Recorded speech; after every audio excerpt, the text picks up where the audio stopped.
Hi, this is John Hilbrands. I'm going to show you how to build a shoe rack, and this is the one that I built. It's made out of 1/2-inch birch plywood, and it uses a half a sheet. The intention was to use as little as possible so that I can scavenge it from my garage. You can see the finished project here, and it holds 22 pair, and then if you double up, maybe a couple more. So let's get started. Okay, so my plan is to make a shoe rack. I brought out a couple of my wife's shoes and I got all of my plywood out. And so this is the old shoe rack that keeps collapsing.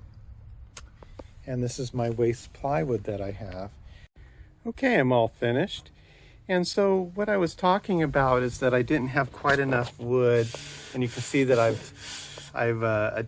splined that. And you can also see that I splined this. Okay, so now we're going to walk you through the diagram, cutting it, assembling it, and how it all works.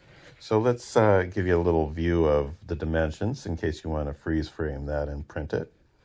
And let's talk about what we're going to do. So we're going to take 3 strips of 10.5 by 48 inches. So that's usually the length of the plywood.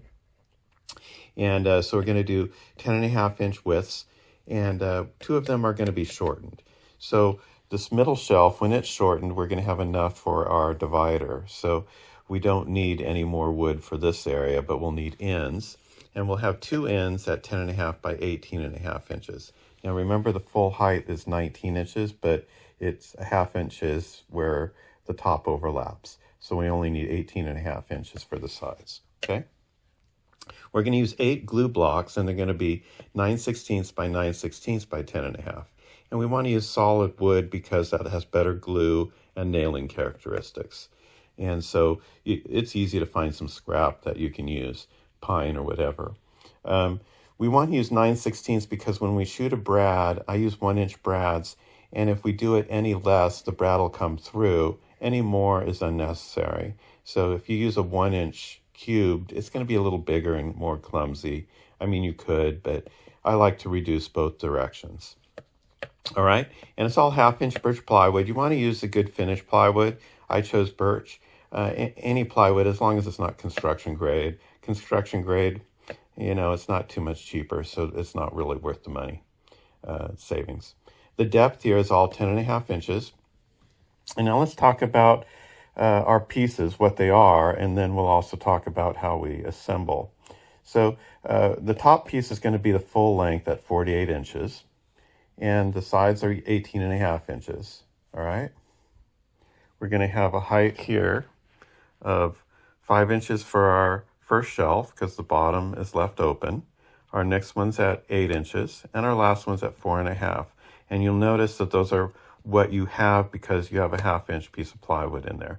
All that added up will equal 18.5, and then the extra 1/2 inch is in the top. All right, so let's go ahead and talk about the assembly here. And so we're going to take our sides, and these are 18.5 inches, and we're going to put a glue block. We're going to glue it and nail it. So these are basically they're on the floor. And at the very top, so we're going to keep that flush, and then we're going to nail them on, okay? We're going to put another line at 5 inches, which is where the shelf rests at, so we have 5 inches here. So we put a line at 5 inches, and that lines up the top of our glue block, and we glue and nail it on. So both sides now have glue blocks, and now we attach the top, and we glue it and nail it down on both sides. And it'll kind of stand there, even though this board isn't in there. Then we take this piece at 47 inches, and remember it was 48 inches, and now we're trimming it down. It's basically reduced by the 2 thicknesses of the 1/2-inch plywood. You can verify that your 1/2-inch plywood is 1 inch, or you can use 2 of your boards and make your mark to reduce it, okay? And now we just glue and nail it down, and we can also nail it this direction to pull it tight. So now we have our outside frame done, and now's the time to do the interior. So we're going to take this longer shelf that's at 48 inches, and we're going to cut a piece that's 13 inches, and double check your height, your opening. You want it to fit snug, not enough so that it deforms the top or the bottom, but it should stay up on its own. Once it slides in and out and stays up on its own, you take it out and you put a glue block at the top and at the bottom. And then you slide it back in and you nail it from the top, and you flip it over and you nail it from the bottom. Now this piece is in. Now these glue blocks are now put on, and we're going to measure at 8 inches, and we're going to make a nice straight line all the way down, and then we're going to nail them this direction to hold them in. Now we have our remnant that's had this piece taken off, and we trim it down to about 30.5 inches. We actually measure this opening. We always do interior trims after the frame is done, and that way we can make sure that something didn't go wrong. We should have about 30.5 inches, that opening. So we'll trim it so it fits snug. And so we'll just try it until it goes in nicely, and then we'll slide it in with a lot of glue, and then we nail it this direction. I think that's the only way your nailer will fit. You can kind of angle them down if you want, but nah, you go straight in. All right, so that's the assembly of it. It's pretty quick. It shouldn't take too long. After it's assembled, I think I used an oak finish stain on it after I sanded it.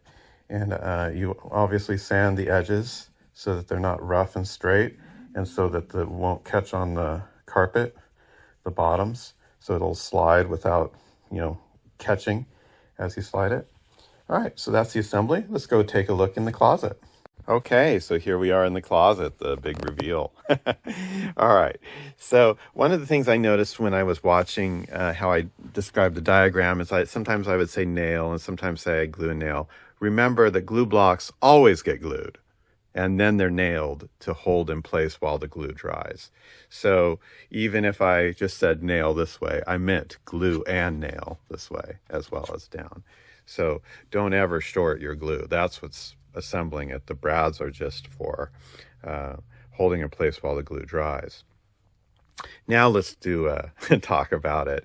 So it fits 22 pair when they're side by side. If you're going to do some doubling up as she did, you can get 24. And we have a nice heights for our larger shoe, like the Uggs there. And then we also have for the 8-inch section, we have, for a larger shoe, a larger heel.